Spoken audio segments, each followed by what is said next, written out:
HRN listeners. As we celebrate our 15th year, we are deepening our commitment to giving voice to the next generation of food systems storytellers, and we need your help. Our internship and fellowship programs help activate new possibilities for underrepresented and underestimated young people through experiential journalism, audio engineering, and production training. Through these unique programs, HRN helps food equity stewards build essential workforce readiness skills that expand their potential and foster economic mobility. Please consider supporting these critical programs. And with a minimum donation, you can be entered to win a dinner for two at an amazing restaurant in one of 8 cities and tickets to a concert at a great venue in one of those cities. We have incredible partners across the country who have donated, as they also share our passion for helping to educate the next generation of food systems storytellers. Check out heritageradionetwork.org/15 to donate and enter to win today. That's heritageradionetwork.org/15 to donate and enter to win today. And make sure you donate before March 31st. Thank you. Today's program has been brought to you by Whole Foods Market, a dynamic leader in the quality food business, a mission-driven company that aims to set the standards of excellence for food retailers. For more information, visit WholeFoodsMarket.com. I'm Grace Bonney of After the Jump, and you're listening to Heritage Radio Network, broadcasting live from Bushwick, Brooklyn. If you like this program, visit heritageradionetwork.org for thousands more.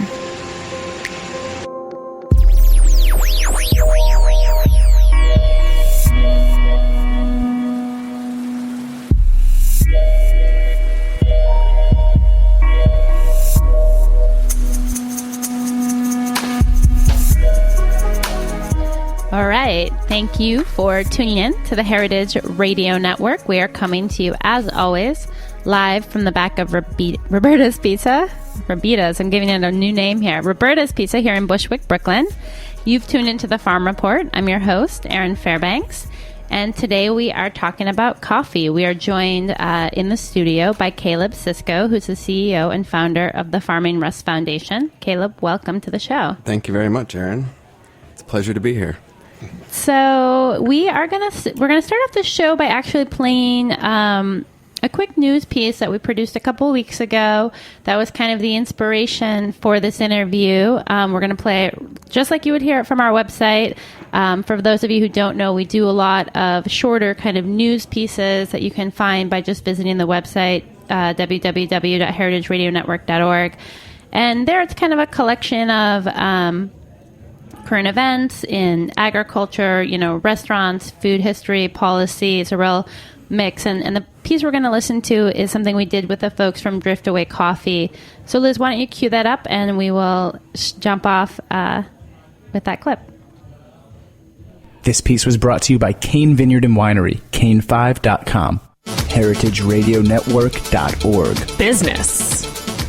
Over the spring and summer, we've been hearing a lot about the impending doom of Roya, or coffee rust.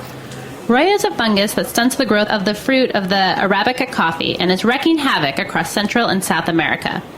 We are joined in the studio today by Suyog and Anu of Driftaway Coffee. Driftaway Coffee is a single-origin coffee roasting and delivery service. So guys, how do you expect Roya will impact your typical coffee customer? So when we think about Roya, we should think about how long it's been around. So it's actually been around since 1850. It was the reason why in Sri Lanka, all the coffee crop is completely devastated and replaced with tea. And in Central America itself, it's been around since 1970. So it's been around for a long time. What's recently happened is that essentially for Roya to grow, it needs temperatures between 20 to 25 degrees Celsius and like a wet, moist climate. And that used to be prevalent more in lower growing areas. And so Roya wasn't that widespread. But lately, there's been a lot of climatic change, especially in like Guatemala, in the high mountain areas where coffee is grown. And that has resulted in Roya being just really widespread. And Roya spreads very easily. The biggest problem with Roya is there is no cure for it. And so what that has meant for farmers is that they've had to use a lot of fungicides. They're trying to use more disease-resistant varieties of coffee. And in many cases, they have to actually cut the entire tree down, like stump it, in order to protect their plant. And that takes about 3 years to grow back. And so what that essentially means is a huge shortage of coffee from Central American countries. For instance, in Guatemala last year, they declared a state of emergency because about 70% of their crop was less than usual. And I think for the consumer side of it, the customer here, in the United States or any coffee drinking country, there isn't a direct impact as such. What happens is there's fewer coffees coming from El Salvador, from Guatemala, from Nicaragua, from Honduras, Colombia for many years. So it drives the prices up.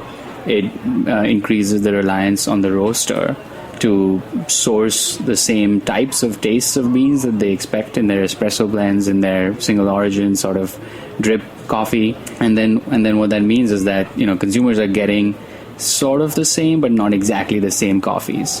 What's more important is what we can do to get over Roya, because it's like Anu was saying before, it has happened before. People have sort of dealt with it in a way over the course of 3 to 4 to 5 years, and then it sort of goes away enough that things are sort of back to normal. So some of the things that are happening, our roasters are starting to contribute to, or they can contribute through their importers and other means back to the farmers, so that they are getting money and the resources that they need to be able to apply the right set of fungicides and the right set of investment in place to be able to deal with Roya.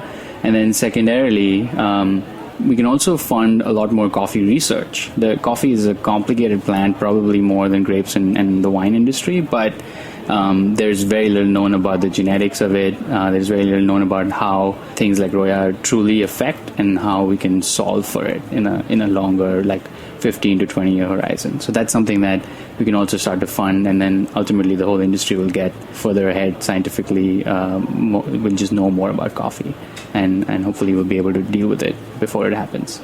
Wow, so definitely an issue to watch and to look to. It sounds like roasters for continued kind of like leadership on both educating about this, but also driving resources to the industry. If folks want to learn more about your work or maybe sign up for a coffee subscription, what's the best way for them to do that? We're at driftaway.coffee. It's a new URL. We're kind of excited about it. Awesome. Well, thank you so much for joining me in the studio today for Heritage Radio Network. This is Erin Fairbanks. All right. So kind of a jumping off point for, I think, the conversations we're going to have today before we move forward. Caleb, anything you heard in that brief interview that they got wrong or that we got wrong that we should clarify before moving forward? I don't think anything was wrong. There's a lot of statistical information in there that is very accurate. And I'll hit on some of those points in a little bit, I guess. Cool. But it's definitely on point. Cool. Good. So, what we're going to be moving forward and talking about today, I think I was prompted to start exploring this because I was seeing, these headlines in the spring and early summer about, the potential doom of the coffee industry. And as a coffee drinker and also someone who really cares about agriculture and is very curious in the way, particular with these crops that are grown in different parts of the world and have such a long, rich history, I was excited to tuck in a little bit more. And obviously so were you. So before we kind of get into the nitty-gritty of the discussion around Roya, what makes a guy from Pittsburgh start of the Farming Rust Foundation? What was kind of the impetus for this idea? Well, it started back in September 2012 when articles first started coming out about rust and it being a detriment. And I noticed that majority of articles that were coming out were all scientific and economic. How is it going to affect the consumer market? How is it affecting production costs? But there was nothing about how it was affecting the farmer. And so I kind of had this idea to kind of dive into that topic and find out why and how farmers are affected from the farmer themselves as a primary source. So that's really the idea behind the foundation, is to create a platform for the voices of coffee farmers. Is that right? Correct. So I'm, Erin Fairbanks, Google user, waving a magic wand and, it's a couple years down the road and you guys are wildly successful and I'm hitting your site. What am I seeing there? What information am I finding? What are you really hoping to kind of do with this platform? What will people hear, see? Give us a sense of what it's going to look like. So our goal is to create that platform. And what you'll find several years down the road are, you'll find transcripts of the interviews. You'll find pictures. You'll find video clips of interviews with these coffee farmers, diving into a whole bunch of different topics, but primarily coffee rust. And we'll use that information to, as a cultural sense as well, an anthropological cultural sense, where researchers can use the information gathered to assess further into the coffee culture, because there's a giant part of the coffee culture that is not touched upon. And we don't know, per se, no studies have been done thus far about the culture of coffee farmers in the giant wheel that is coffee. So you'll be able to mine data through our website that will, in essence, be able to gather, what's the word?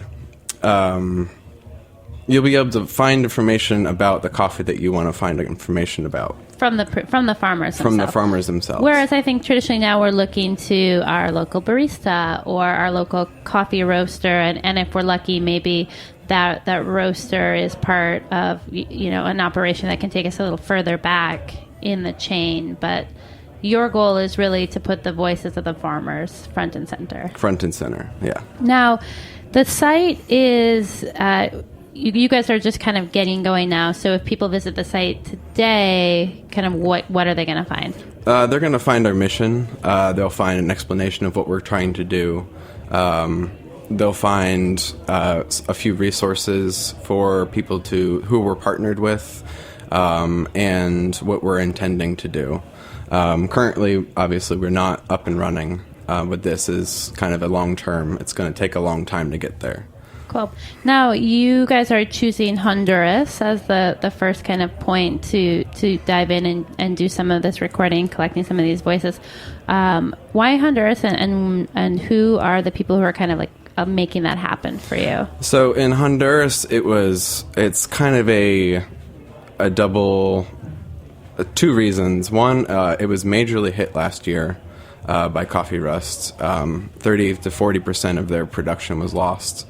But also a lot of immigration has been coming from Honduras and El Salvador and Guatemala to the U.S. And a large reason of that is because of coffee rust.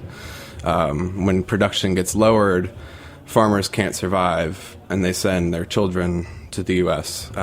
There has been a few stories about that, but nothing validated yet. We'll be working with Union Microfinanza, which is originally a Michigan-based organization, but they now live. A large team lives in Michigan, lives in Honduras. They've been there for about 5 years, and they have agreed to host us. They work with about 200 farmers, and they train farmers. They offer microloans, so small loans of up to like $150, which helps with getting supplies, new plants, a little extra labor during harvest time, and then they pay that back over time, just like a regular loan. And so we were working with Andrew Boyd, who's the global U.S. director in Michigan, and Patrick Hughes, who's the president and director, who's in Honduras. And so what we'll do is we'll go down. Several of the farmers have agreed to take interviews, and we'll basically kind of go from there.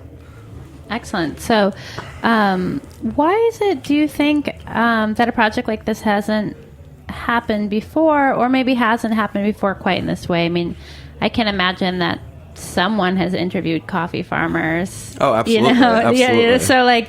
So kind of this type of collection that you're looking to put together, why do you think that these voices have been missing from the conversation? Well, because a large part of it is because the U.S. is a consumer nation. We care about consuming the product, not necessarily where it comes from. And that's, a lot of coffee companies do a lot of research, they do a lot of interviews, but their mission is to sell the coffee. Nothing wrong with that. That's how you make money. But there hasn't been any non-PR related materials that have come out about how a coffee farmer is handling coffee rust or a drought.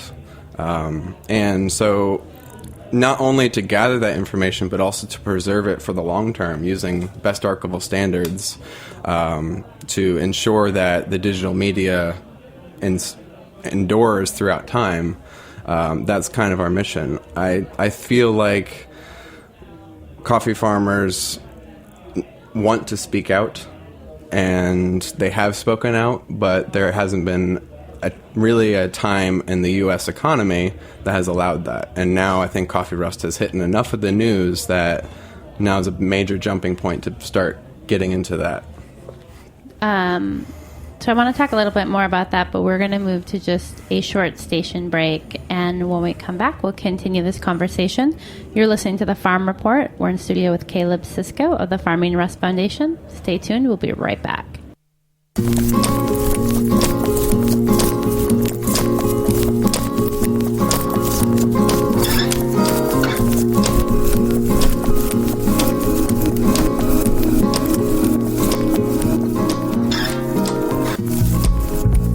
You are listening to Cold and Beautiful by Magical Mistakes.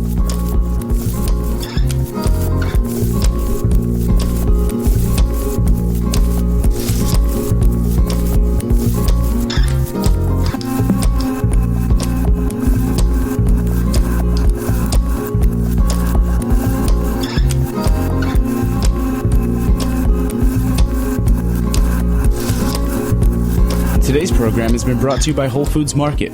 Are you a locavore? Our Northeast regional forager for Whole Foods Market sure is. She spends her time traveling around the New York City metro area sourcing the best new or interesting artisanal and handcrafted local products for our purchasing teams at the local store level. Part of our commitment to our local suppliers includes assisting them with the process of getting their products sold at our stores. Whether it's suggesting packaging designs, pricing, or distribution methods, she's helping some of the area's best new products reach savvy shoppers at Whole Foods Market stores. Today, New York. Tomorrow, the world. For more information, visit WholeFoodsMarket.com.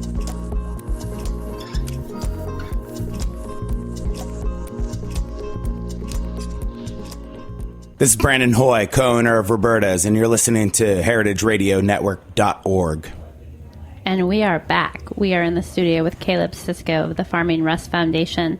So, Caleb, we heard a little bit from the folks over at Driftaway at the top of the show about the historical context of Roya, but maybe you can give us kind of what's the latest update. What are we maybe... What's happening that maybe is not quite making it into the news, or for stuff that is in the news, like where should we be looking? Well, so let's start, I guess, back when the use of pesticides and that misnomer that is kind of the only cure at this moment. The only cure for Roya. For the Roya, correct. So the issue with using pesticides is a lot of farmers who practice organic farming cannot use pesticides. And I think that is something that's always overlooked in the news as this is a commercial way of preventing La Roya.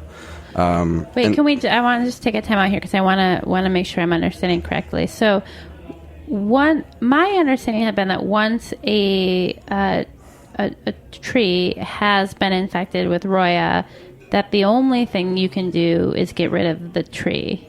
Not always the case. Okay. Yes. Pesticides, generally copper-based pesticides, are used as a preventative measure prior to La Roya infecting the bush. Got it. But you can only use pesticides if you are a non-organic farmer. Okay. Once La Roya has infected the bush, most of the time they try to separate it from all the other ones, if that's possible, or section it off. and most of the time after that, there is nothing much that they can do. However, a new study just came out about a week ago of a group of scientists who have been working for about 10 years through the U.S. National Science Foundation, who have been studying the ecosystem of coffee and coffee plantations and coffee farms, and have really kind of hit a really important note that shade-grown coffee is lacking in existence right now. A lot of coffee farmers who want to produce more have been cutting down shade trees and then planting more coffee, thinking that they'll get more out of it. One of the points that they make is that coffee plants naturally grow in the shade. That is their natural habitat. They grow better there. The ecosystem requires it as well. There's basically 4 things that will help stop coffee rust that they have found. It's the Azteca ant, the green coffee scale, and the white halo fungus.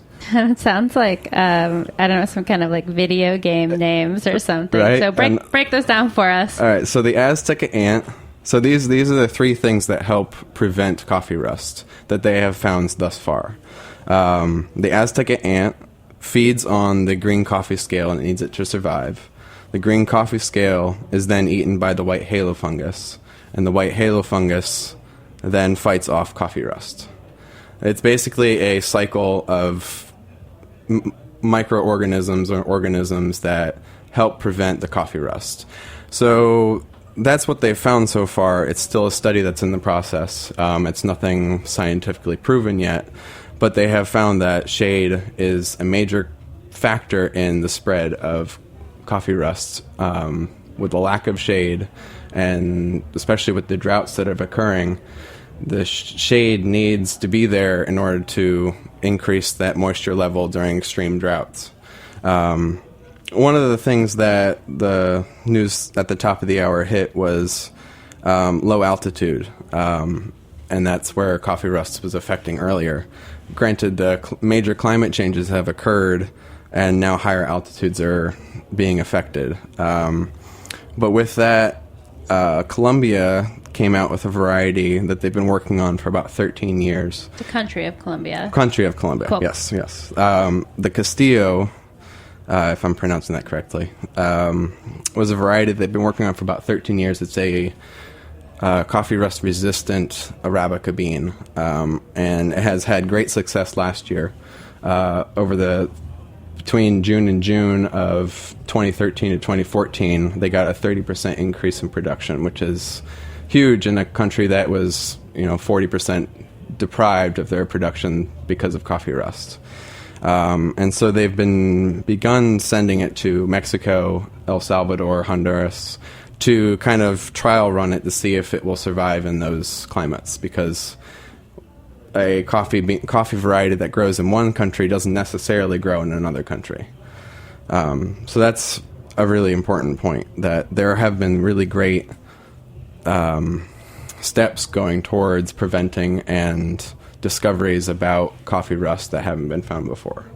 Yeah, so I think, not surprising in this conversation, I feel, any kind of conversation around agriculture is you have to kind of look at the whole system of a space. And there's kind of the short and the long-term effects. So when you talk about producers moving away from shade-grown coffee, because, if I have land that I have a bunch of trees planted on, that's land that I can't grow coffee on, but there is a symbiotic relationship that's happening between the coffee plants, the trees, and then this kind of progression of things that exist to prevent the rest from happening in the beginning. So, would I be correct in kind of understanding that there is a kind of a historical look back onto, before there was so much pressure maybe to produce in volume, we were working a little bit more in line with the natural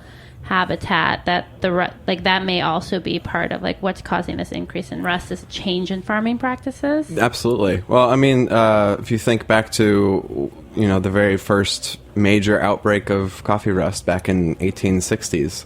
The major reason why it spread so quickly is because they slash and burn the whole forest, and they made a plantation. So they grew the coffee in the middle of the sun, and it's not where it's meant to be grown. And thus rust was able to come in and spread so rapidly, and within 10 years it was destroyed. I feel, yes, our growing practices, a lot of organizations who work on farms are teaching these farmers better practices because of our science knowledge that we have about how the symbiotic relationship between these organisms work, how coffee needs a certain amount of moisture and a certain amount of shade is very important. Which, I'm curious, like, for your project, obviously the farmers, the people growing the coffee, they have a ton of place-based knowledge and experience. And my understanding of the coffee industry is that it's often a multi-generational Absolutely.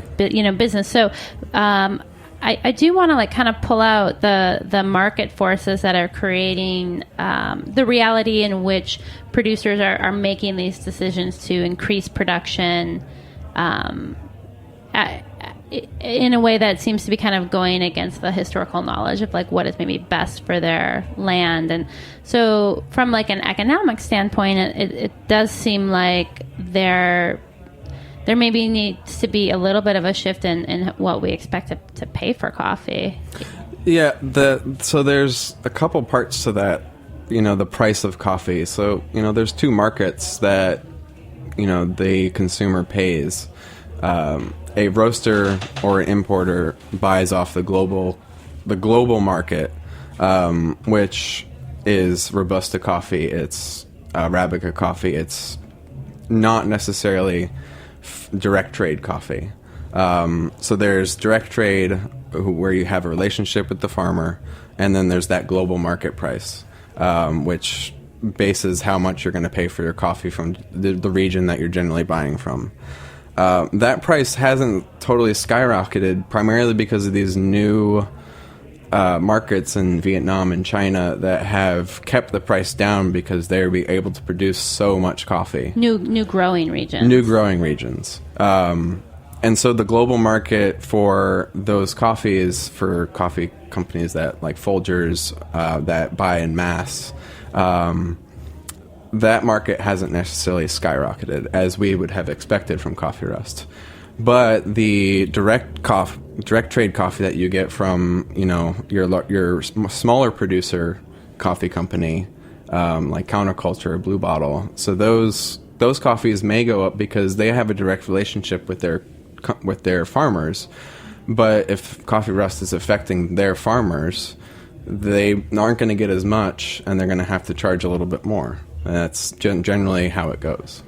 So in a weird way, we can expect the more direct relationships to coffee that already is priced at a premium because it's a premium product to continue an upward trend, and the kind of baseline Folgers Diner Cup to remain somewhat steady, at least for now. In essence, yeah. And does the Roya impact the Robusta and the Arabica, or is it only the Arabica? So that's a very good point. So Arabica is the only variety that's affected by La Roya. They have been studying Robusta coffee to find out why it is resistant to La Roya. And they've actually, they've started to sequence the genome, this little chemistry science stuff, of the Robusta plant to find the gene in the DNA that is resistant to coffee rust, and then they're trying to compare it to the Arabica and see if they can crossbreed them to create new resistant strains. That's a very controversial subject, and for people who are mad coffee lovers who don't like genetic modifications, which a lot of organic farms and organic lovers don't like. But it could mean the saving of coffee, because if coffee rust gets too far gone, then we may lose our crops. It's kind of going the way of the dodo. And that's something that scares a lot of people, especially roasters. So, obviously through the planned work of the Farming Rust Foundation, you're hoping to create this platform for the voices of coffee farmers to give really a frontline purview as to what's happening on the ground. Can you maybe point us in the direction of other organizations that are working on this issue that we should be kind of following or supporting or thinking about, who, are doing, you're obviously covering like the archival and the storytelling component, but are there, scientific, trade, roaster, those types of places that you feel like are doing solid work in this area? Absolutely. Well, one, definitely Union Microfinance. They are a fabulous organization, and they just had their September drive, but you can still find them at unionmicrofinanza.com or .org.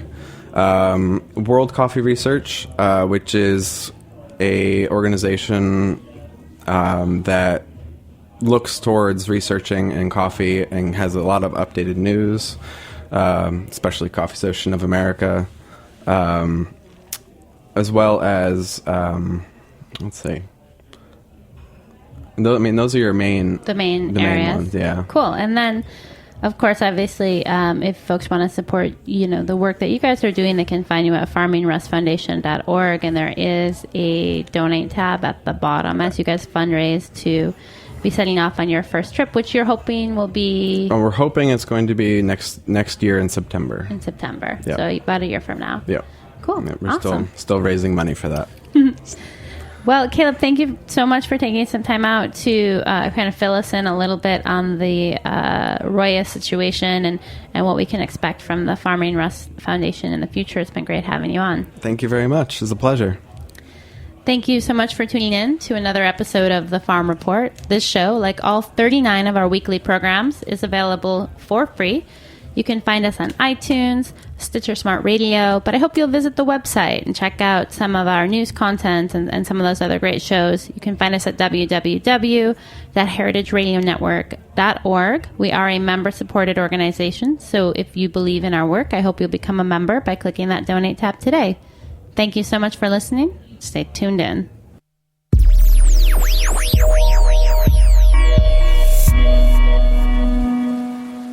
Thanks for listening to this program on heritageradionetwork.org.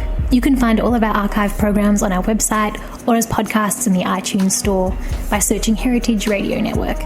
You can like us on Facebook and follow us on Twitter at heritage_radio. You can email us questions anytime at info@heritageradionetwork.org. Heritage Radio Network is a 501c3 non-profit. To donate and become a member, visit our website today. Thanks for listening.